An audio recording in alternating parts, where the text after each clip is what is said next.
Welcome to the Bleep Bulimia podcast with LaurieAnn being interviewed by Sumit Singh from India.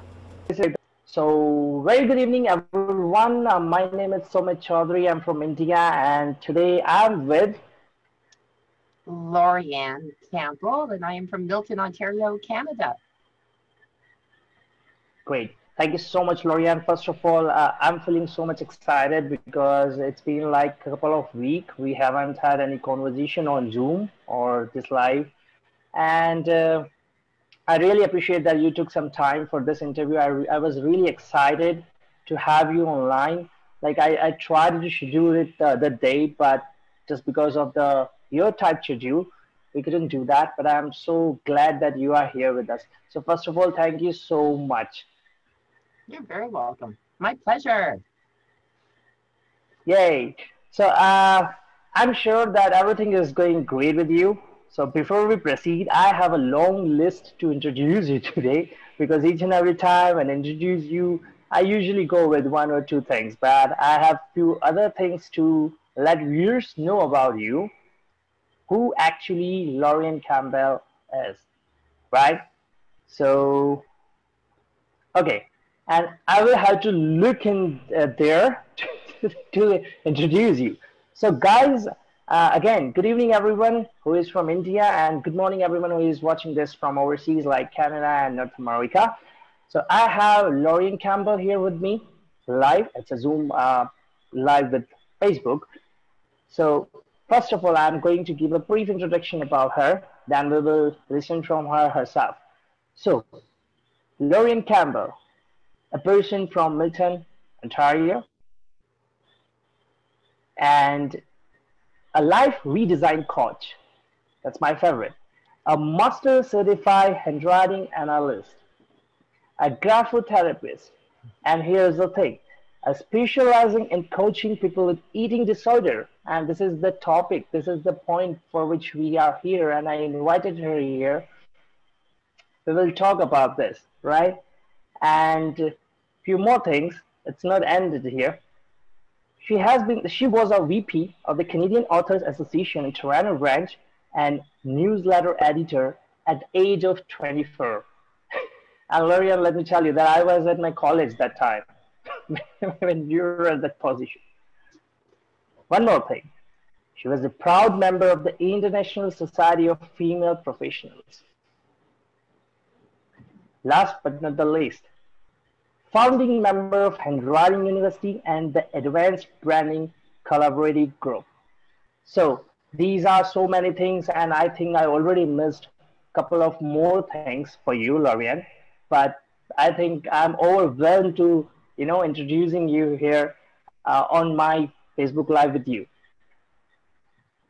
So for viewers especially, I'm mentioning this here that I invited LaurieAnn today because there is an upcoming book she's writing on, and that you can see in the background of LaurieAnn. That's a very pretty nice background there, and it's Bulimia Addict, right? So first of all, I would like to know a brief introduction. Then I will have a few things to ask her. Just let viewers know about you. Already I introduced you, but apart from that, about you, and then a brief introduction about this upcoming book. Please go ahead. Thank you. So as I said, I'm LaurieAnn, and I've been a long time entrepreneur. When I was 7 years old, I'd take things out of the garbage day and then I'd go resell it to people with my friend. When I was in my 13 years, I used to do dog shows and fairs in my backyard. My parents were really, really nice, and we used to charge the neighborhood kids to come in. So it started a long time back. So when I came out of university, my big thing was I want my own business. So that's when I started my literary agency, and I used to help authors to find publishers, because back then we didn't really have that self-publishing ability. And at the same time, like you said, became vice president of the Canadian Authors Association Toronto branch, and I was also their newsletter editor. Life changes, and 3 years into my business, as it was just growing, I did end up getting married, and we were transferred to the States. And unfortunately, it's not that easy to bring a company that you've started in Canada to the States. They won't allow for it. wrote to the president, to my senator, to everybody, trying very hard, because that's how determined I was. Anyway, so 10 years moved on. Now, during that phase, let's go back to what's going to segue into this, is that when I was around 16, my oldest sister was getting married, and she was really on this diet kick. And she said that I was on the charts. I was 5'9" and 130 and very fit. I was a cheerleader competition and everything. But she told me that I was 10 pounds overweight based on the charts that she was going by. And I then, hence, at 16, had my very first basically starvation diet, where she put me on liquids only for 3 weeks, 3 days, not 3 weeks, 3 days. From that point on, the diet cycle went stupid. I gained tons of weight. Then I moved to from London, Ontario to Montreal. You may as well at 16 send me to Siberia, because that's a big switch over when you're 16 years old. And started working at McDonald's. They didn't have any sports teams in the high school, really. So yeah, food became my best friend, so to speak. I would go home, I would eat. I would go to school, I would go home, I would eat. And so I gained a lot of weight. And then when I got into college, I met a girl, and she said, you know that you can eat whatever you want and not gain weight. And that was the start of what we're talking about tonight, or today, was where I was introduced to bulimia. So I call it a diet gone wrong. It's desperation to try and not show people how you've come to the point where foods become your best friend instead of your friends.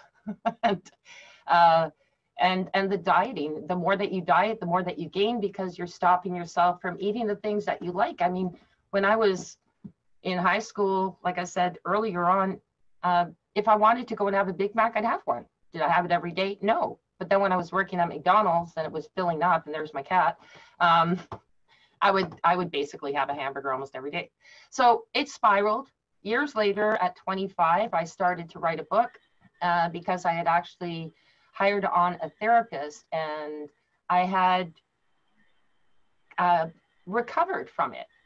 But one thing that she told me, and no disrespect to my ex-husband, but she warned me that he was not a good influence, and that he was part of my struggle in my healing and recovering from bulimia.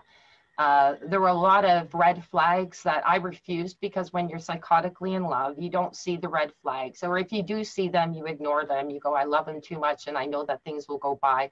But perfectionism was a very big part of his life. And I was already a perfectionist. I needed somebody who could say, hey, you're okay. You don't need to be that way. You can make a couple of mistakes. Because as long as you're feeding into that person who has an eating disorder that they have to be perfect, it's harder for them to recover. They have to be able to answer to themselves that, yes, I can make mistakes, and it's okay. I'm still a good person. So then put forth, I was okay for a couple of years. We moved to Reno, and I got pregnant, and I was fine. But then after I had my son, I fell back into it. And just a lot of things, like bulimia is, as much as it starts off as a diet gone wrong, becomes something very much more than that. It becomes that you start eating your emotions. And a lot of it, I found, a lot of people, quite often, if you have the ability to, they'll eat comfort foods, because that's what makes you comfortable. But you're eating your emotions. You could also be eating your boredom, but when you're bored, you think too much anyway.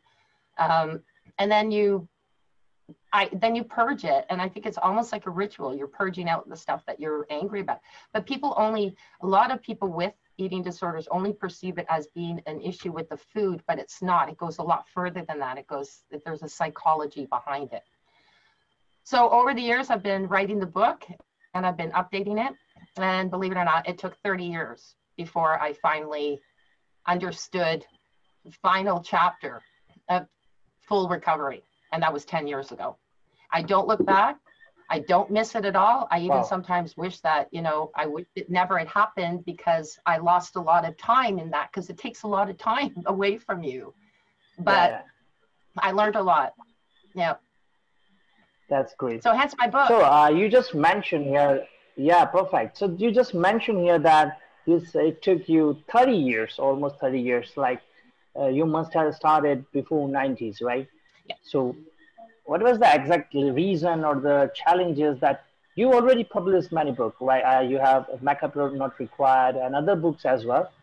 I know that very well, but why this particular book took this much time? What was the issue? Well, the issue itself, getting over it, I'm not alone in the long term of it. It started, really, it became something much better known in 1982 when Karen Carpenter, she was a very popular singer. She died of what we call bulimia. So she was anorexic and bulimic. And then all of a sudden it was all over the press. And then it, back then there was not a lot of information. It was about 1982, around that year that 1980, so 2 years before. So I didn't even hear about it much until that.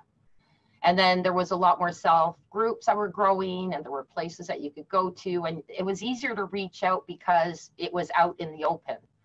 But it was still scary because a lot of people still, they don't want you. If somebody finds out, then you'll tell them, oh, I'm okay now, I'm recovered, but you're not. But you become a really good liar. Really, you do. And you find ways to hide it better and better, which is awful because you're deceiving yourself. I mean, yeah, you're deceiving them, but think about what you're doing to yourself. And that's something you don't really realize. But it's Yeah, what ends up being the thing is really deducing what is triggering it. And then we call them trigger foods. It's not the food. Again, it comes down to psychology that triggers it more so than anything else.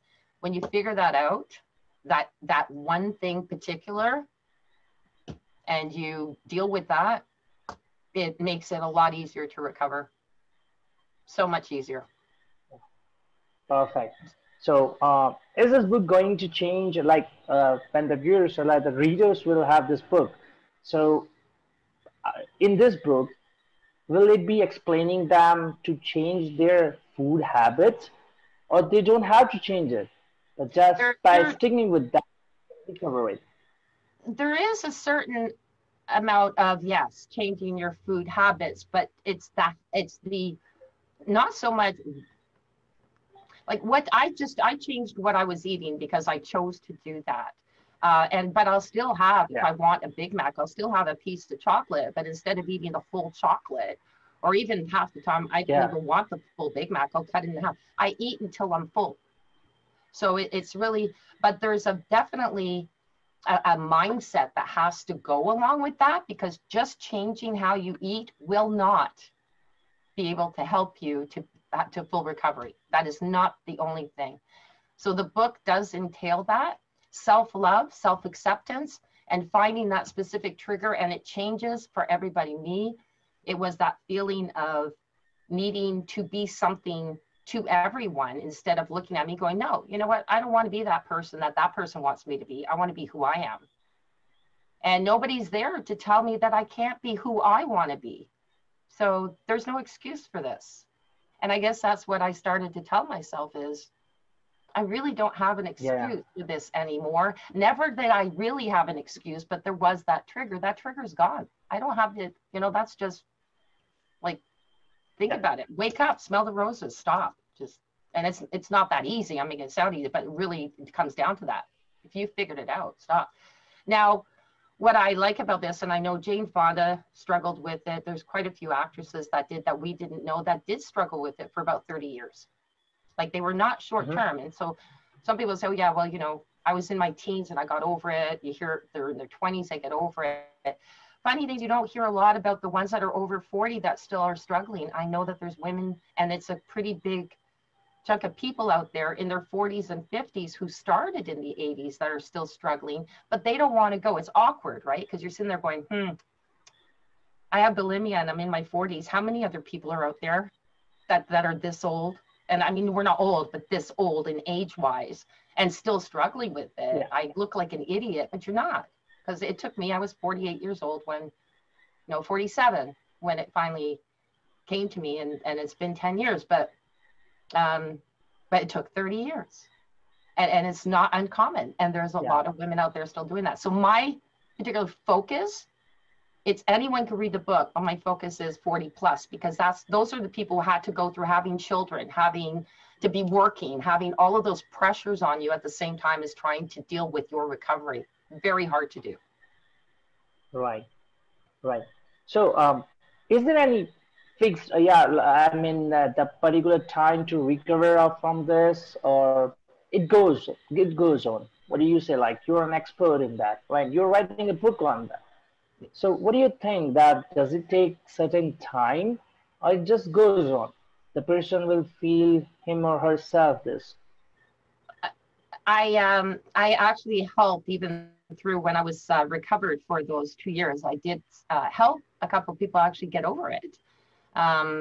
We did a lot of correspondence writing because it helps, because it's a journaling, and that's one of the things that I do highly recommend, is like a pen pal type of thing.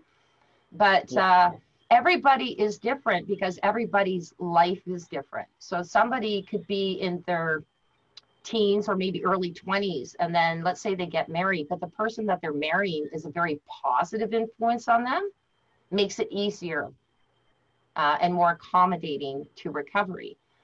If you're married to someone who is a lot more controlling or expects more of you, that could cause it to go on because you're not in an environment that's healthy to recovery. And there's a lot of different things like that. Yeah. So I think it depends on, well, I know it depends on the lifestyle and the expectations that not only you have on yourself, but what you think other people have on you, which is the worst part. Oh, yeah. Yeah, perfectly said that. All right. So let's go ahead. And I have a question here, like it's pretty similar. Usually, people, actually the HR manager usually asks this question, why should I hire you from the candidate? Just like there's a question, like, why should people buy this particular book, The Bulimia Addict? Well, there is one I thing hope that you I don't have. mind asking me this. No, no, no. One thing that I really like about this, and it did help me too, is taking the courses. I'm a master's handwriting analyst, as you said, but I also am a graphotherapist. And graphotherapy is just fantastic in changing your mindset, change your handwriting, change your mindset.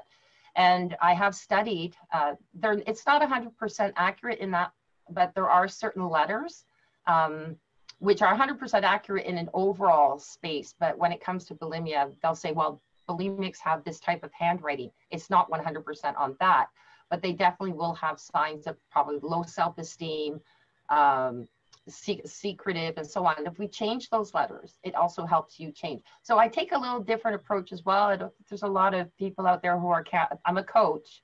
I'm not a counselor, I'm not a therapist, but I'm a coach. And so I assist you in getting to that. But with that, I do have my graphotherapy. So I'm a therapist on that front, and I implement that in the book, and you get your free consultation that comes with the book in regards to that as well. So, All right. and the That's fact great. that not only have I studied it, but I've also gone through it. So I have a lot of knowledge of, and studied it over many years. I'm not going to call myself a professional who went through, psychiatry for it, but I definitely likely know more than somebody who's never gone through it. And I know what it's like. Yeah, but I would say that because, yeah, sorry to interrupt, but I would say that the perfectionist person, the very nice person in the particular segment, you are so much in the perfection mode. Because for the viewers, let me tell you that I also had taken the handwriting analysis course, and LaurieAnn has been my mentor, the best mentor I could ever have. And whatever I have learned in handwriting, it was like the mentorship from her. It was awesome. So I can say that, like, in this particular segment, I give you, like, it doesn't go, but 11 out of 10. Thank you. Perfect. So my next question is that, what other books are you writing along with this bulimia addict? Okay, so my first book was Happy, by the way, and that was about a little guy that got bullied, and it's animated. People say it's a children's book. It can be, but there's definitely a lesson in it for adults as well. There's 2 more coming out.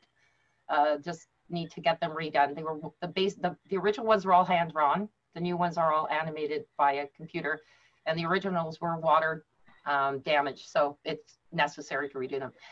The next one that I wrote that's coming out this month is Makeup Not Required, How to Brand the True You. That's basically be yourself, and we find ways in the book to build your brand based on you, the trust, the relationships, and that.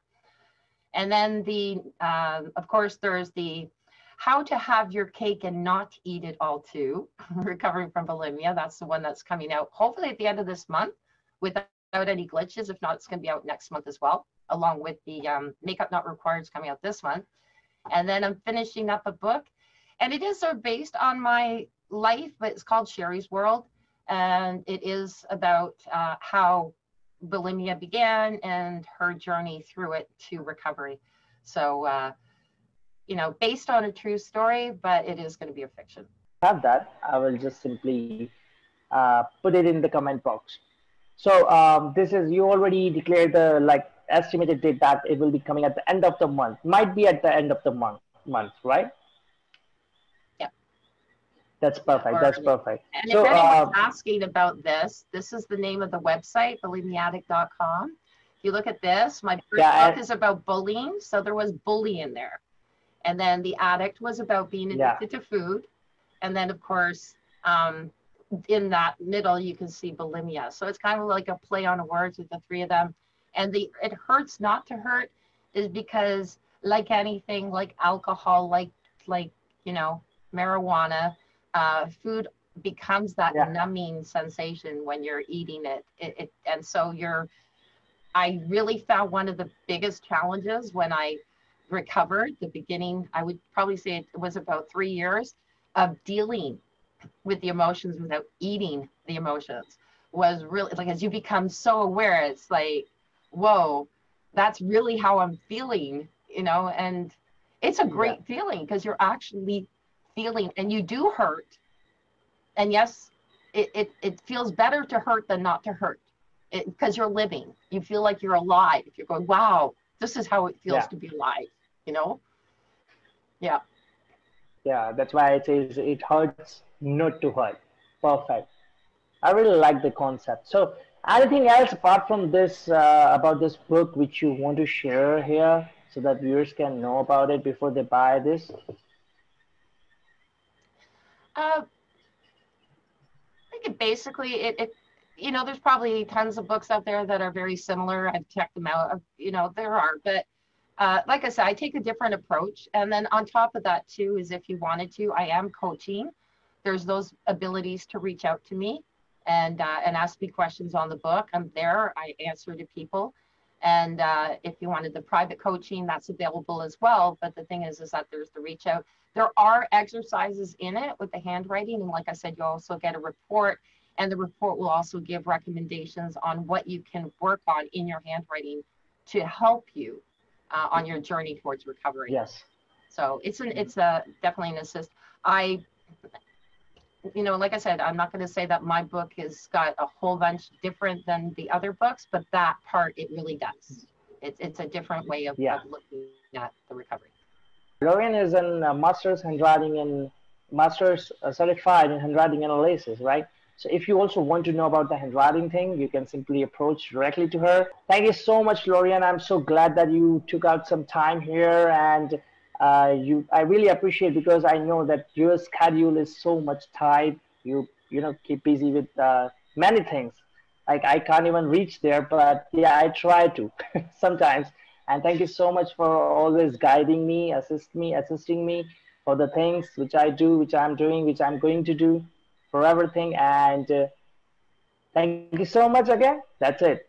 And this is Sumit Chaudhary from India, and I was with LaurieAnn from Milton, Ontario, Canada. And my other site too, if you want to see the branding, is iamthatgal.com.